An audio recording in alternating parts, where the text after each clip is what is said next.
Hello everyone and welcome to another episode of Literary Gladiators, where we debate in literature in all of its forms. If it's written work, it's game. Let's meet the panel. Hi, I'm Larry. I'm Sara. I'm Ari. I'm Jesi. Today we're discussing a book picked out by Sara here called The Shallows, What the Internet is Doing to Our Brain. And I believe yeah, very much like that. Similar. I believe you have a discussion starter, Sara. I do. Yeah.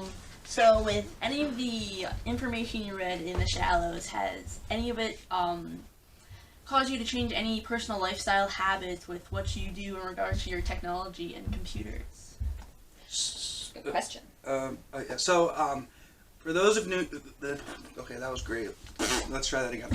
So for those of you who know me, you'll notice that I'm not a huge, I don't require huge technology, so like, as you can see.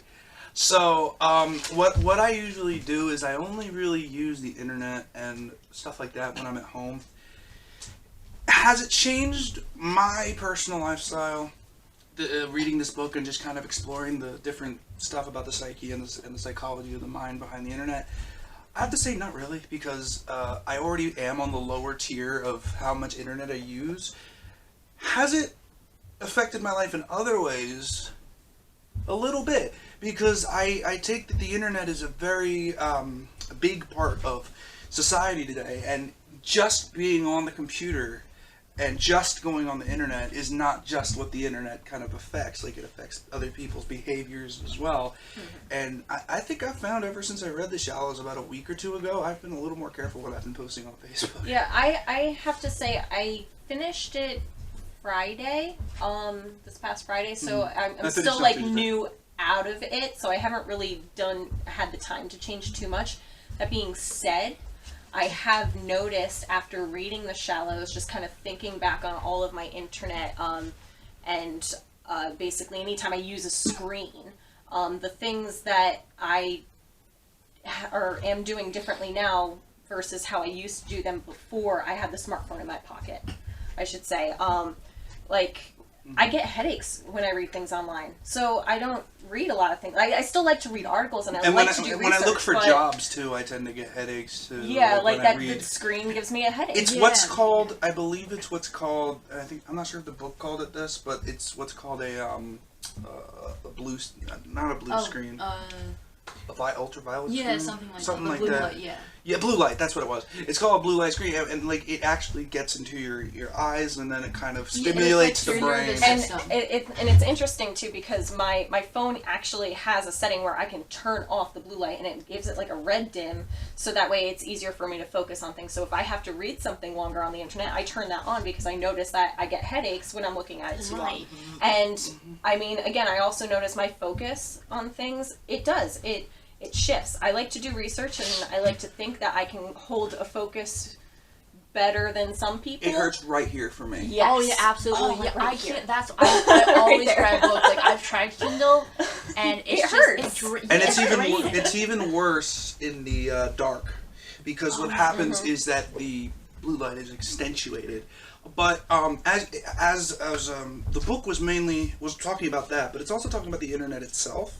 And I think a lot of content on the internet can be very damaging, not only to, depending on what content you're reading, it can be very damaging to your thought processing, it could be very damaging to your psychology. Exactly. And that's what I was kind of saying. It's like I've noticed that. And the evolution of the internet as well has caused It's so easy to just look something up if it's on like the tip of your tongue, or like it's on your mind. Oh, like what's the weather going to be like, instead of just like walking outside and checking the weather. It's such simple stuff we can do on our own. You take it for granted. Right. You take it for granted. We can do it so quickly, and then we unintentionally train ourselves to just think in small bits and do things. And I thought that part at the beginning of the book was very interesting too, how it talked about the neuroplasticity.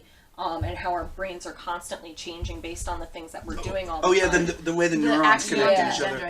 And how, if you do something a certain number or the certain number of times, I guess it's like habit building, how everybody knows. It's like, okay, you want to build a habit or break a habit, you got 2 weeks.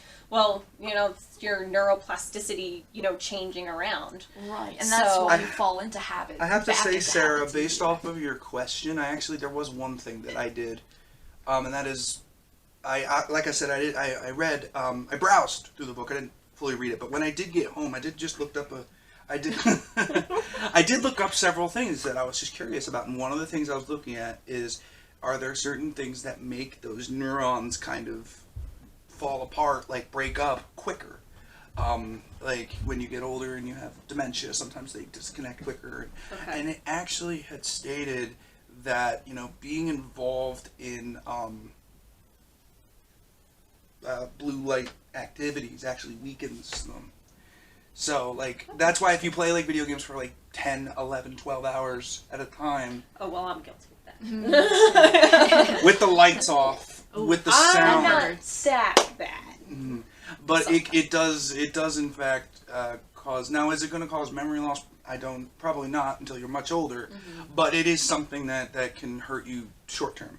Like it can cause sleeping problems, circadian rhythm problems, insomnia. And this is stuff I looked up after I browsed through it. So, I would have probably never have known this stuff if you never suggested the book. So, thank you. Oh, no problem. Hey. What are your thoughts, Larry? Well, I think it's always important to be speculative of claims, especially of this nature. So how much of this is actually true or not, we'll find out in time, maybe Do not. some research or something. Yeah, but I think it's safe to say that the internet can be a very toxic experience for people, determined on how they use it, and I think that it makes a lot of things easier to access that maybe shouldn't be so easy to access, such as pornography. Yeah, I would agree. So. But then again, you got things like Project Gutenberg, where you can find classic works of literature from the beginning of time until Now, about 50 years Like ago. archive stuff. I know my generation, kind of, we saw both sides of the coin. Because, as we were growing up, if we had a project done when I was much younger, I didn't have the internet. I had to go to the library, and I remember being in 4th grade doing a project on Pompeii. And the library did not have, it had a computer to look up to see if we had the book, but it didn't have the information and that was on just it. like a basic MS-DOS program. It wasn't. Yeah, It was like a search, a reference It search. was, exactly. So, I remember doing projects at the library with library books, but then I also remember in high school, doing projects on the internet and getting my information from the internet. And even now, I like to research things. So even now, if I want to know something, the internet gives me everything. So I feel like, this book kind of mentioned it too, how the internet isn't a bad thing. No, It's a good thing. It's pros and cons, but our focus is less sharp than it used to be because, we're now used to seeing web pages that have, very short articles with hyperlinks and ads and music and videos Right. and, And this and that. also there's so much shorter. so many large paragraphs that, if you're researching in a book, are much easier on the eyes. Yes, Yeah, exactly. and you won't just skim past it. I'm totally guilty of doing that. If I click on a blog on the internet, I'll read the first few words, and if I start losing interest, jump to the bottom paragraph. And I think that's what it was covering is that people are losing interest faster because it's just skim, and even if you've come across an And article, if you've been researching for a long period of time with that screen, well, again, not only that, it's just now if you're researching something and you come across a good in-depth article, we're less likely to read it because it's longer. It's more easier in-depth. to access, but once we get it, we're not going to retain We're like, it. okay. Because it'll always be there for us. We can always go back to it, so we never. But also, need But then really, we don't go back really, to it. which is more fun? If I want to figure out who the 23rd president of the United States was, and see, most people would say Google, but I'd get my friend Josh here, and I'd he's still say, here. Josh, what's the 23rd president of the United States? Benjamin Harrison. Thank you. And then I get my answer. walkie-talkie. It's better to be able to talk to people, use eye It is, contact. Absolutely. And Which that goes it into is my better. segue about which segues into what I wanted to say about it's also kind of not killing, but changing social relationships in a way 100%. where it's becoming text or type based. Right, Yeah. now, writing is turning to short, just little snippets. I don't mean to be a nitpicker, Sarah. I don't. But a good example is the fact that, like, because you don't use your phone a lot, I have to text you a lot, and that's, like, through the internet. So, like, I would always prefer to talk to someone. But it's just, like, the way it works these days is, like, you have to text a lot and then use the messenger a lot. This I Text don't first think. kind of Oh, go world. ahead. No, I was just saying it's like a text-first world. Yeah, Like, and no. where that's becoming more and more the preferred, the preferred means of communication between people. And I know this is something that the book didn't necessarily cover, but you can kind of see it happening. Just like, and it might not be happening fast, but it's happening slowly. Like you said, a lot of people are preferring to text each other as opposed to talking to each other. People aren't. You see a lot. What is it? The rise in of like social anxiety is becoming a problem exactly. because don't people have are to be so used to the vulnerable screen. And I can tell you that a lot of the worst moments of my life have come through text. Like, I feel like, and this isn't, it could be phone or internet, it does not matter. Yeah. Just, I have a very hard time when someone texts me, all I see are letters. I don't see facial expressions, I don't see body language, I don't hear tone of voice, and I can't really, I'm just better with that. A text is made to grab your attention, and then the technology of it, like, you forget. I mean, there are some people. There are some look people like you who I know you don't get angry that much. So I get, like, you're fine. But, like, there are people like I know people who I never know if they're going to be upset or not because they're very up and down. So when they text me, it could be either way. And It has happened in like relationships of mine, like with both my mom, my boyfriend or ex-boyfriends, friends even, where I like proper punctuation. Apparently, in the texting world, if you use proper punctuation, that means you're angry. Right, So everybody just exactly. thinks I'm angry all the Yeah, time, there's so yelling much at them. I'm like, miscommunication. no. For me, if I'm angry, Use me. Yeah, it makes it like, sorry. there have been times where, like, my phone will put, like, a proper noun in all caps because it's, like, in a certain list of stuff. So, like, let's name, I don't know, Rita's. Rita's is a proper noun. So, like, hey, my friend, do you want to go to Rita's? And he's like, why are you yelling me about Stop Rita's? yelling at it's just ices. But it's not just the screen, and it's not just the communication on the internet. I think, and I'm going to go a little bit, and maybe you guys can give me your opinion once I finish, but I think this book is called The Shallows because it's talking about how, like, everything used to be, like, really deep. Like, we were able to use so many different resources. Like I said, when I brought Josh over to answer that question, and when I'm able to call people, and when we're able to go to the library, do everything, and those are still available, but people don't use them. They'd rather stay in the shallows where it's There's safer, something easier. where it's easier. Like, it's easier to swim in shallow water than deep water. Yeah. Well, But it's not that's just my opinion. Yeah. And No, it's easy to text somebody something that they're going to be disappointed by when you don't have to worry about When you don't have to say Exactly. to the Reaction. face. It's about. Yeah. Well, you were going to And say something. it's Jesse? not only that too, because the book does cover that, but it also covers too that it's not just changing our reactions. It's we now don't have to think as deeply. We can think shallowly because we have artificial intelligence right there. And I think it was at the end of the book where it talks about how now the artificial intelligence is becoming intelligence and we are becoming artificial. Right, we have less control. That's nonsense. Exactly. So. And it's because we don't have to know everything as deeply because everything deep we need is right here. It's kind of like, in a way, now that Josh is here, about the Zagger and Evans song In the Year 2525, where, like, technology keeps being built. We keep making technology for ourselves to make it more convenient for us to do things. And, like, it's for the convenience of people. And what it is that we used to be able to do things a lot on our own and be able to use our human nature and our abilities. But now it seems like we're getting a lot of help that is wanted but not needed, Right, yeah. Like, we don't have to use our memories as much. We don't have to remember phone numbers, events. We have a calendar on our smartphone. I always to enjoyed use them. remembering phone numbers, Right, and now I'm like, You don't even I bother. still remember. no. I Yeah. still remember ones. Well, The when important ones. the North Koreans Yeah, like hit us, 911.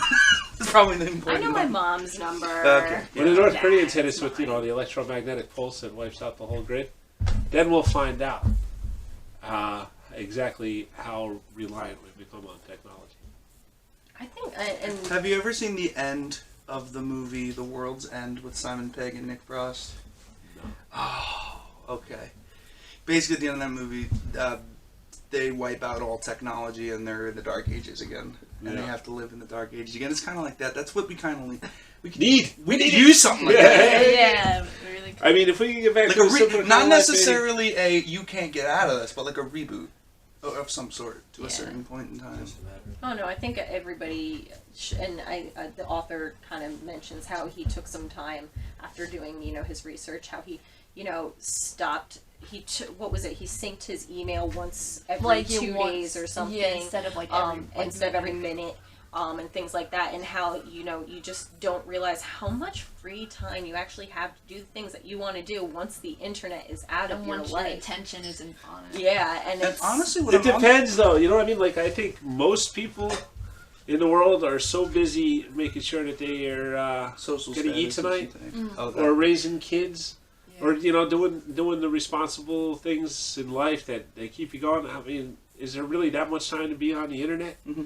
I mean, what people are forgetting is that the internet is a luxury. You have to remember, the internet is a luxury. So if you are using the internet all the time, and like there are going to be certain people who can't afford or use that. I mean, yes, we're no interest. We're reliant. Yeah, or that. We're so used to being reliant on it, but you got to remember that there are still places where people can't use it. Right. And you also have to remember too, like. Yes, some people, there are people out there who, do have their phones down, they're taking care of their children, but you also have to remember there's people out there who just throw some technology in front of their kids so they can sit there on the phone, and I unfortunately know some parents whenever I go like to that. A doctor's office, there's 3 or 4 year olds with just their parents' tablets because they don't want to deal with that. I used at to work, there are in, 6-year-olds with iPhones. I used to work in camps and daycares where kids were running crazy and the parents are like, oh, don't do that. Yeah. I just saw that today. It's scary. I literally just saw that today. The young,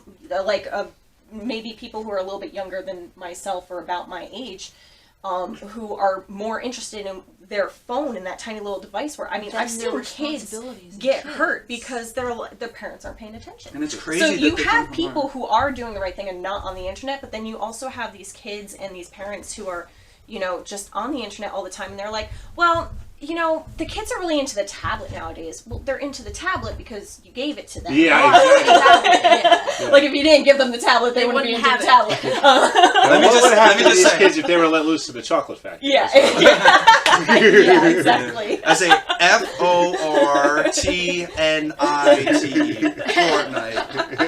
Fortnite. Even the way. This is what happens when you use the internet too much. Fortnite. Episode 1 of season 10. Even the way video games are made now, they're made to grab your attention more. Like they'll have play this twice today, and you come back tomorrow and you get to open your loot crate. It's made to do you remember when we used to play video games when we were younger? Back in my day. Where we used to play I don't know, Banjo-Kazooie or those kinds of games where everything was on the console and you could spend hours. You didn't need anything. You could spend hours searching. You could spend hours searching for it, but you didn't have to do it all at once. You wouldn't have to come back every single day and be like, hey, it was there for you all just in one package. Mm-hmm. And now you can make a game and then make a million patches for it. It's a completely different game now. This is going off topic. Yeah, but that game though, the kids, they get sucked into that Fortnite, man. Oh, yeah. I've never. Let's not have us get sucked into let's not talk and maybe about ask if we have any final thoughts. Yes, do we have any final thoughts? Fortnite? No. Yeah, right? Want to play some Fortnite? Yeah. I'm getting up. I got a lot out of this book. I reread it quite a few times, and they mention keeping a commonplace to record certain things that are very important in what you read and you want to remember them. So I started doing it. So yeah, I got a lot from the book. Get yourself banned from Twitter if you can. I don't even have a Twitter, so I'm not saying anything based on that. It's the best thing that'll happen to you. Facebook now too is pretty easy. You just gotta post a Paul Joseph Watson video and they'll ban you for that now. So say something that's really far right and you're done. Or Paul Joseph Watson, just little Paul out there in England talks about how terrible modern art is. That's the thing, is that some people are getting getting specific about what's being put on the internet as well. I'm just like, you know what? Just put what you want. Yeah, it's a giant pool of everybody's. If you hate me and you want to tell everyone on the internet that you hate me, seriously, Like, it's who fine. cares? Yeah. You The don't internet was hate me, better right? before Facebook. You and all don't that. hate They hate me. I know they do. So let's go ahead and rate the book, where it's 0 to 5 stars with half stars permitted. Larry? I didn't read it. Well then, okay. Yeah, I will give it 4.5 stars. From what I read, as with Larry, I didn't really read the whole thing, but I did browse a good portion of the book on my mom's Kindle. Did you browse the part where they talked about browsing? Browsing. Trevor, if you're listening to this, you better eat your heart out right now. I would give from what I read, I'd give it about a 3.5. I think it was a very informative, a little bit confusing, a little bit difficult to read. It is a difficult read, and that's part of the reason I didn't really have, I wasn't able to get the whole book. Very big words, very harsh psychological medical terms. But if you can get past that, I think it's a very good message, and several good messages. And I think Sara picked a very good book to look at. And you know what? If I have more time, I'm definitely going to finish reading this book and get deeper into it. Yeah, I'll give it a 3.5 as well. I did actually, read through it. I didn't just browse. But it was a lot to take in. Both, like you said, a lot of medical information, lots of, very technical terms, and it was just, I felt like a lot to swallow, and it was pretty dull in some parts where I'm like, why is he talking about this? I don't understand. The one problem I did have with the chapters is that he would go through all this convoluted stuff, and then he'd say at the end of the chapter, "This is what I just said." Like, I felt that a couple of times. Yeah, well, I get it. Overall, it was very informative. I learned quite a few things, and I was even able to, like I said, go kind of back in my life and think about it, and think about, wow, I used to love doing the research at the library with this very in-depth reading, and now I just pull up Google, skim some things, and, and, I mean, not that I don't like researching anymore, but it has changed the way that I've looked up and, found and learned information. So I thought it was very interesting, but again, it had some parts where I was like kind of daydreaming and had to reread a sentence or two, or a page or two, and or a chapter or two, or a book for you, Jesi. Yeah, you really stuck into it, I tried, because that was the thing. He talked about how your focus wanders, and sure enough, I was like, exactly. Yeah. No, he's right. There goes my focus over there. So yeah, I couldn't even read through the whole list of required reading, dude. Yeah. This is it's like anything but. It's like, the what? The shallows? Where'd that come from? Welcome everyone to Literary Gladiators, the show where we discuss and debate all literature in all its forms, but you don't have to read anything. Larry. Could you imagine? Alright guys, so I think Remember, that you don't have to read to have an opinion. I think that about wraps it up. So guys, thanks for watching Literary Gladiators, and keep reading. Keep reading.